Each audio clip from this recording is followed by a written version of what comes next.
దేవునికి మహిమ కలుగును గాక. దేవుడు లేఖనాల ద్వారా మాట్లాడుచున్నాడండి. ఇశ్రాయేలు ప్రజలు మరి 12 గోత్రములు అని చెప్పేసి దేవుడు చెప్తున్నాడండి. యాకోబు సంతానము మరి 12 మంది, 12 గోత్రములుగా విభవించబడ్డాయి లేఖనాల ద్వారా. మనం ఏ గోత్రానికి మరి చెందిన వారం అని చెప్పేసి ఒకసారి పరిశీలించుకోవాలండి.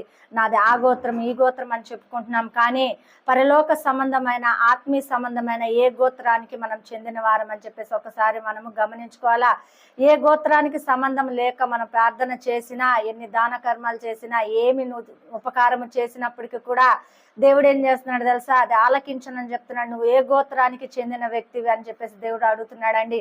నువ్వు ఏ గోత్రంలో కట్టబడి ఉన్నావు, ఏ గోత్రంలో పిలువబడి ఉన్నావు, ఏ గోత్రానికి సంబంధికుడు అని చెప్పేసి దేవుడు అంటున్నాడు.